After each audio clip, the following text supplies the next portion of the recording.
में बात होगी एसआईआर पर सुप्रीम कोर्ट के फैसले की, वोटर अधिकार यात्रा की। देखेंगे पीएम के बिहार दौरे ने क्यों जेडीयू की बढ़ा दी चिंता, महाराष्ट्र में बीजेपी का दाव कैसे हुआ फेल। जानेंगे आवारा कुत्तों पर सुप्रीम कोर्ट के फैसले को, और बुलेटिन के आखिर में देखेंगे फ्रांस के राष्ट्रपति ने भारत के लिए ट्रंप को क्यों किया नाराज। लेकिन दिन भर की तमाम बड़ी खबरों से पहले एक नजर आज की सुर्खियों पर। कर्नाटक विधानसभा में सीएम सिद्धरामैया ने बेंगलुरु भगदड़ पर दिया जवाब, कहा भगदड़ के लिए सरकार नहीं हालात जिम्मेदार। कुंभ मेले में भगदड़ के बाद क्या सीएम योगी ने दिया था इस्तीफा। संभल में मंदिर मस्जिद विवाद में सुप्रीम कोर्ट का आदेश, कहा 25 अगस्त तक यथास्थिति बनाए रखें, हिंदू पक्ष को जारी किया नोटिस। श्री कृष्ण जन्मभूमि मस्जिद विवाद का मामला हाईकोर्ट में हुई सुनवाई, अब 12 सितंबर को होगी आगे की सुनवाई। शेयर बाजार में गिरावट, 693 अंकों की गिरावट के साथ 81,306 पर बंद हुआ सेंसेक्स, तो 213 अंकों की गिरावट के साथ 24,870 पर बंद हुआ Nifty. Why we should not watch mobile? आंखें खराब हो जाती हैं। न जानो न जानो न जानो न जानो न क्यों फुदक फुदक आंखों में पट्टी बन जाती है। आंखों से खून बहता है। बचके रहना रे बाबा। आंखों पर चश्मा लग जाता है। मम्मा पापा डांटते हैं। भाला था सीधा मैं फोन नहीं देखता। ये तो है बेस्ट ऑफ टाइम। ज्यादा फोन देखने से फोन खराब हो जाता है। ज्यादा फोन देखने से फोन की बैटरी चली जाती है। ज्यादा फोन देखने से डॉक्टर आंखें निकाल लेते हैं। छोटा बच्चा जान के ना कोई फोन की लाइट आंखों में चुभती है। ज्यादा फोन देखने से आंखें दर्द होती हैं। फोन देखने से आंखों में इंजेक्शन लगता है। फोन देखने से आंखों का ऑपरेशन होता है। छोटे छोटे तमाशे जैसे। ये तो थी सुर्खियां। अब बात आज की सबसे बड़ी खबर की। बिहार विधानसभा चुनाव से पहले चुनाव आयोग मतदाता सूची के गहन पुनरीक्षण अभियान यानी एसआईआर का काम कर रहा है, लेकिन आयोग की तरफ से जो नियम तैयार किए गए उस पर सवाल उठ रहे हैं। सुप्रीम कोर्ट मामले की सुनवाई कर रहा है और कोर्ट ने अपने फैसले में चुनाव आयोग को बेहद सख्त हिदायतें दी है। तो क्या आदेश दिया कोर्ट ने, देखिए इस रिपोर्ट में। बिहार में चल रहे स्पेशल इंटेंसिव रिवीजन यानी एसआईआर को लेकर सुप्रीम कोर्ट में अहम सुनवाई हुई। सुनवाई के दौरान सुप्रीम कोर्ट ने वोटर लिस्ट में नाम जोड़ने के लिए ऑनलाइन आवेदन करने की इजाजत दी है। कोर्ट ने यह भी साफ किया कि आवेदन फॉर्म को फिजिकली जमा करना अनिवार्य नहीं होगा। इसके अलावा कोर्ट ने कहा कि फॉर्म 6A में दिए गए 11 दस्तावेज जैसे ड्राइविंग लाइसेंस, पासबुक, पानी का बिल आदि में से कोई भी एक या आधार कार्ड जमा किया जा सकता है। कोर्ट ने मामले की अगली सुनवाई के लिए अब 8 सितंबर की तारीख तय की है। इस सुनवाई के दौरान कोर्ट ने चुनाव आयोग से कई सवाल पूछे। जस्टिस सूर्यकांत ने टिप्पणी करते हुए कहा कि राज्य की 12 राजनीतिक पार्टियों में से सिर्फ 3 ही कोर्ट में पेश हुई हैं। इस मामले में आरजेडी की तरफ से वकील कपिल सिब्बल पेश हुए, जबकि बाकी 7 पार्टियों की तरफ से अभिषेक मनु सिंघवी ने पक्ष रखा।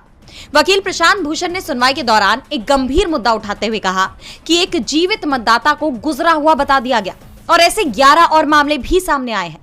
भूषण ने दलील दी कि इलेक्टोरल रजिस्ट्रेशन ऑफिसर ने कहा है कि केवल आधार पर्याप्त नहीं है और 7 करोड़ से ज्यादा लोगों के आधार कार्ड को स्वीकार नहीं किया गया है। इस पर जस्टिस कांत ने साफ किया कि रिकमेंडेड या नॉट रिकमेंडेड जैसी टिप्पणी से भ्रमित होने की जरूरत नहीं है, क्योंकि सभी नाम ड्राफ्ट सूची में बने रहेंगे। कुल मिलाकर सुप्रीम कोर्ट ने अपना रुख चुनाव आयोग को लेकर कड़ा रखा है और कहा है कि आयोग को आधार को भी इस लिस्ट में शामिल करना होगा।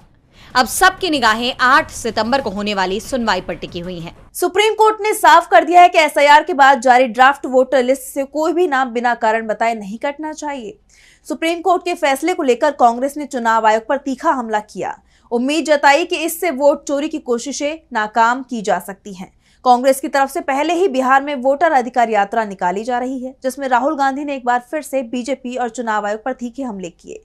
देखिए रिपोर्ट। बिहार में कांग्रेस सांसद राहुल गांधी और आरजेडी नेता तेजस्वी यादव की वोटर अधिकार यात्रा की धमक ने एनडीए सरकार की नींद उड़ा रखी है।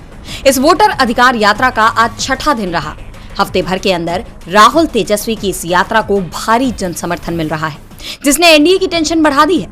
काफिला भागलपुर के सुल्तानगंज पहुंचा। इस दौरान आरजेडी नेता तेजस्वी यादव और वीआईपी के राष्ट्रीय अध्यक्ष मुकेश सहनी भी कांग्रेस सांसद राहुल गांधी के साथ मौजूद रहे। यात्रा के 6वें दिन भी लोगों का हुजूम देखने को मिला। भारी तादाद में लोग इस यात्रा में शामिल हुए। मुंगेर में राहुल तेजस्वी ने खानकाह रहमानी के मौलाना से मुलाकात कर करीब 20 मिनट तक बातचीत की। मुंगेर के शहरी इलाके में राहुल गांधी और तेजस्वी यादव का रोड शो हुआ। यात्रा मुस्लिम और यादव बहुल इलाकों से गुजरी।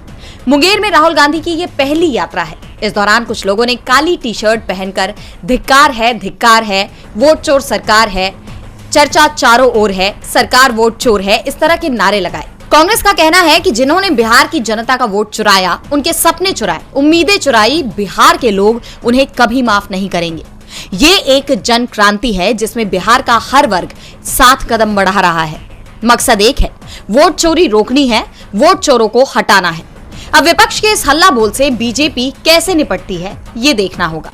वोटर अधिकार यात्रा को जबरदस्त समर्थन मिल रहा है, जिससे इंडिया गठबंधन और भी ज्यादा आक्रामक होता जा रहा है, तो एनडीए दबाव में दिखाई दे रहा है। खासतौर पर जेडीयू की चिंता ज्यादा दिख रही है, क्योंकि उसे कमजोर करने की कोशिश विपक्ष और बीजेपी दोनों ही तरफ से हो रही है। पीएम मोदी आज बिहार के दौरे पर पहुंचे थे, लेकिन जेडीयू जो चाहती थी वो तो पीएम ने नहीं कहा, और जो कहा उससे जेडीयू के अंदर नाराजगी दिखाई दे रही है। तो क्या है पूरा मामला, देखिए इस रिपोर्ट में। पीएम मोदी बिहार दौरे पर पहुंचे। इस दौरान पीएम मोदी ने सीएम नीतीश कुमार को सीधी चेतावनी दे दी और कहा कि प्रधानमंत्री हो या कोई मुख्यमंत्री, 30 दिन में जमानत नहीं मिली तो 31वें दिन कुर्सी छोड़नी पड़ेगी। प्रधानमंत्री, मुख्यमंत्री और मंत्रियों को जेल भेजने वाले बिल पर पीएम मोदी की ये पहली प्रतिक्रिया है, लेकिन बिहार की जमीन से दिए गए इस बयान को सीएम नीतीश कुमार से जोड़कर देखा जा रहा है। जानकारों का दावा है कि पीएम का ये बयान सीधे तौर पर सीएम नीतीश को चेतावनी था। इससे पहले तेजस्वी यादव ने भी कहा था कि ये बिल नीतीश और नायडू पर दबाव बनाने के लिए लाया जा रहा है, और अब उनका ये दावा भी सच साबित होता दिखाई दे रहा है। नीतीश तो पहले से ही सीएम फेस को लेकर नाराज बताए जा रहे हैं, और अब पीएम के बयान ने नीतीश की नाराजगी और बढ़ा दी है। पीएम के बिहार दौरे से पहले आरजेडी प्रमुख लालू यादव ने तीखा हमला बोला। लालू यादव ने कहा कि पीएम मोदी आज गया में नीतीश कुमार की राजनीति और उनकी पार्टी का पिंडदान करने आ रही हैं। विपक्ष तो पहले से ही बीजेपी पर नीतीश को किनारे करने का आरोप लगाता रहा है, और अब पीएम के बयान से इस बात के संकेत भी मिल रहे हैं। लालू यादव ने जो वीडियो शेयर किया है उसमें कहा गया है कि गयाजी पिंडदान के लिए जाना जाता है। पीएम मोदी अब जबकि गयाजी आ रहे हैं तो बिहार को स्पेशल स्टेटस न देने की जिद का पिंडदान जरूर करें। पिंडदान करें अपनी उस सोच का जिसमें बिहार के गरीबों, दलितों को वोट के अधिकार से वंचित किया जा रहा है। नीतीश कुमार मुश्किल में हैं, तो दूसरी तरफ मुश्किल में एनडीए के उपराष्ट्रपति उम्मीदवार सीपी राधाकृष्णन भी दिखाई दे रही हैं। राधाकृष्णन के समर्थन की कोशिश में बीजेपी भी जुटी हुई है, लेकिन उसे कामयाबी नहीं मिल पा रही है। महाराष्ट्र के सीएम देवेंद्र फडणवीस ने जब एनसीपी-एसपी के चीफ शरद पवार को इसके लिए फोन किया तो पवार ने 2 टूक कह दिया कि हम राधाकृष्णन का समर्थन नहीं करेंगे। और क्या कुछ कहा पवार ने, देखिए इस रिपोर्ट में। उपराष्ट्रपति चुनाव को लेकर महाराष्ट्र की सियासत में हलचल तेज हो गई है। एनसीपी-एसपी प्रमुख शरद पवार ने एनडीए के उपराष्ट्रपति उम्मीदवार सीपी राधाकृष्णन को समर्थन देने से साफ मना कर दिया है। पवार के इस फैसले से बीजेपी को बड़ा झटका लगा है, खासकर तब जब महाराष्ट्र के सीएम देवेंद्र फडणवीस ने खुद राधाकृष्णन के लिए पवार और शिवसेना यूबीटी प्रमुख उद्धव ठाकरे से समर्थन मांगा है। पवार ने राधाकृष्णन का समर्थन न करने की वजह भी बताई है। उन्होंने कहा कि झारखंड के सीएम हेमंत सोरेन को जब रांची के राजभवन में गिरफ्तार किया गया था तब राधाकृष्णन ही वहां के राज्यपाल थे। सोरेन ने राजभवन में गिरफ्तारी न करने की अपील की थी, लेकिन उनकी बात नहीं सुनी गई। पवार ने दावा किया कि ये एक ऐसा कदम था जिसने विपक्ष को नाराज कर दिया, और अब यही नाराजगी उपराष्ट्रपति चुनाव में एनडीए के लिए मुश्किलें खड़ी कर रही है। दरअसल महाराष्ट्र में महाविकास आघाड़ी में शामिल एनसीपी-एसपी और शिवसेना यूबीटी दोनों ही इंडिया गठबंधन के मजबूत हिस्से हैं। ये दल अब इंडिया गठबंधन के उम्मीदवार और सुप्रीम कोर्ट के पूर्व जज बी सुदर्शन रेड्डी का समर्थन करेंगे। 9 सितंबर को होने वाले इस चुनाव में जहां एनडीए ने महाराष्ट्र के राज्यपाल को उम्मीदवार बनाया है, वहीं महाराष्ट्र के प्रमुख विपक्षी दल उनके ही खिलाफ खड़े हो गए हैं। पवार और ठाकरे दोनों के पास लोकसभा और राज्यसभा में कुल मिलाकर 23 सांसद हैं, और उनके इस रुख से उपराष्ट्रपति चुनाव के लिए एनडीए की राह आसान नहीं दिखाई दे रही है। शरद पवार ने साफ कह दिया कि जिस व्यक्ति ने राजभवन से एक आदिवासी मुख्यमंत्री को गिरफ्तार करवाया, उसका साथ हम किसी कीमत पर नहीं दे सकते। उपराष्ट्रपति चुनाव पर सभी की नजरें हैं, तो वहीं नजरें सुप्रीम कोर्ट पर भी थी। मामला आवारा कुत्तों को लेकर था, तो क्या फैसला दिया सुप्रीम कोर्ट ने, देखिए इस रिपोर्ट में। अब दिल्ली एनसीआर के आवारा कुत्ते एक बार फिर सड़कों पर नजर आएंगे। सुप्रीम कोर्ट ने दिल्ली एनसीआर के स्ट्रीट डॉग से जुड़े मामले पर फैसला सुना दिया है। कोर्ट ने अपने 11 अगस्त के फैसले में कुछ संशोधन किए हैं, जिसमें पहले आवारा कुत्तों को स्थायी रूप से डॉग शेल्टर में रखने का आदेश दिया गया था, लेकिन अब नए फैसले के मुताबिक अब आवारा कुत्तों को वैक्सीनेशन के बाद सड़कों पर छोड़ा जा सकेगा। हालांकि कोर्ट ने यह भी स्पष्ट किया कि हिंसक कुत्तों को नहीं छोड़ा जाएगा और उन्हें शेल्टर में ही रखा जाएगा। इसके अलावा कोर्ट ने पब्लिक प्लेस पर कुत्तों को खाना खिलाने पर बैन लगा दिया है। गौरतलब है कि यह फैसला सिर्फ दिल्ली एनसीआर तक सीमित नहीं रहेगा, बल्कि पूरे देश में लागू होगा। सुप्रीम कोर्ट ने सभी राज्य सरकारों को नोटिस जारी किया है और हाई कोर्ट में लंबित इस मामले से जुड़े सभी केसों को अपने पास स्थानांतरित करने का आदेश दिया है। यह फैसला जस्टिस विक्रम नाथ की अध्यक्षता वाली 3 सदस्यीय बेंच ने सुनाया।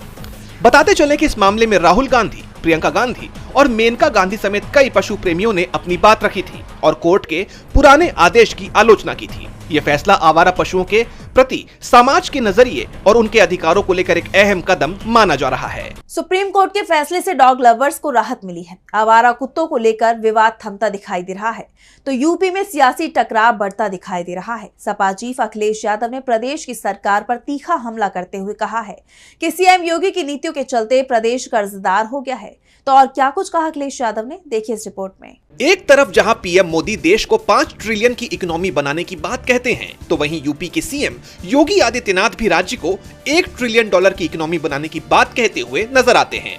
लेकिन सच्चाई इससे कितनी उलट है, इसका खुलासा अखिलेश यादव ने कर दिया है। अखिलेश ने यूपी पर बढ़ते हुए कर्ज को लेकर बीजेपी सरकार को कटघरे में खड़ा करते हुए दावा किया है कि राज्य का हर व्यक्ति 37,500 रुपए के कर्ज में डूबा हुआ है। अखिलेश ने एक्स पर लिखा कि भाजपा ने या तो दर्द दिया या कर्ज दिया। भोली जनता पूछ रही है कि $1 ट्रिलियन की अर्थव्यवस्था का दावा करते समय उत्तर प्रदेश बीजेपी सरकार प्रदेश के प्रत्येक व्यक्ति पर जो 37,500 का कर्ज है वो जोड़ती है या नहीं। और उत्तर प्रदेश की जनता ये भी कह रही है कि अगर 15 लाख का भाजपाई वादा जुमला साबित ना होता तो आज इस लोन को घटाने के बाद सबके खाते में लगभग 14,62,500 रुपए होते। जोड़ घटाने की भूल चूक माफ। अखिलेश के इस खुलासे से योगी सरकार की कलई खुल गई है, जिससे एक बार फिर विपक्ष के उस दावे को बल मिलता हुआ दिख रहा है कि बीजेपी सरकार की कथनी और करनी में अंतर होता है और वो सिर्फ चुनाव जीतने के लिए लुभावने वादे और दावे करती है। जहां एक तरफ योगी सरकार अपनी उपलब्धियों का गुणगान करती है, तो वहीं विपक्ष बढ़ते हुए कर्ज को लेकर लगातार सवाल उठा रहा है, जिसे लेकर योगी सरकार बुरी तरह से घिर गई है। अब अखिलेश के इस हमले पर बीजेपी की तरफ से कोई प्रतिक्रिया आती है या नहीं, ये देखना होगा। और बुलेटिन के आखिर में बात भारत और फ्रांस की दोस्ती की। फ्रांस के राष्ट्रपति ने पीएम मोदी से फोन पर बातचीत की और इसके बाद उन्होंने हिंदी में ट्वीट किया, लेकिन इस ट्वीट में मैक्रो ने ब्रिक्स की बात कर अमेरिका के राष्ट्रपति को बड़ा झटका दे दिया। तो क्या है इस ट्वीट में, देखिए इस रिपोर्ट में। बीते कुछ वक्त से भारत और अमेरिका के रिश्तों में तनाव देखा जा रहा है। अमेरिकी राष्ट्रपति डोनाल्ड ट्रंप ने भारत पर 50% टैरिफ की घोषणा की है। इसके साथ ही उन्होंने ब्रिक्स से संबंध रखने वाले देशों को भी चेताया है कि अगर ब्रिक्स की नीतियों का किसी ने समर्थन किया तो अमेरिका उन पर 10% का अतिरिक्त टैरिफ लगाएगा। इस बीच अब फ्रांस के राष्ट्रपति इमैनुअल मैक्रो का एक बयान सामने आया है, जिससे ब्रिक्स देशों को लेकर ट्रंप का गुस्सा बढ़ने की आशंका जताई जा रही है। दरअसल मैक्रो की पीएम मोदी के साथ बातचीत हुई। इस दौरान उन्होंने मल्टीलैटरलिज्म यानी बहुपक्षवाद को मजबूत करने पर जोर दिया, जो सीधे सीधे अमेरिका की सुप्रीमेसी को चुनौती के तौर पर देखा जा रहा है। मैक्रो ने कहा कि भारत और फ्रांस मल्टीलैटरलिज्म यानी बहुपक्षवाद को मजबूती देंगे और इसके लिए 2026 में भारत की ब्रिक्स अध्यक्षता और फ्रांस की G7 अध्यक्षता को जोड़कर देखा जाएगा। मैक्रो का ये रुख ब्रिक्स को लेकर ट्रंप के तेवरों के विरोध में देखा जा रहा है, क्योंकि ट्रंप बार बार ब्रिक्स को बेकार और अप्रासंगिक बताकर खारिज करते रहे हैं। उनका कहना है कि ब्रिक्स अमेरिकी हितों के खिलाफ है। इसे बढ़ावा देना चीन और रूस जैसी ताकतों को और मजबूत करता है। इन हालात में मैक्रो का मोदी के साथ बातचीत के बाद ब्रिक्स का नाम लेना ये संकेत है कि यूरोप अब इस मंच को नजरअंदाज नहीं करना चाहता, यानी ट्रंप के खिलाफ यूरोप ब्रिक्स देशों के साथ खड़ा है। ऐसे में अब ट्रंप इस पर क्या प्रतिक्रिया देते हैं, ये देखने वाली बात है। आज सोशल मीडिया से लेकर आपके चलते फिरते जीवन में भी पत्रकारिता के बुरे दौर की चर्चा होती है, क्योंकि जिन लोगों पर सूचना देने की जिम्मेदारी है वो आपके लिए नहीं बल्कि कॉर्पोरेट और सरकारों को फायदा पहुंचाने में लग गए हैं। विज्ञापन मॉडल को खारिज कर आप इस बीमारी को दूर कर सकते हैं और अपने नारे को बुलंद कीजिए। मेरे खर्च पर आजाद है खबरें।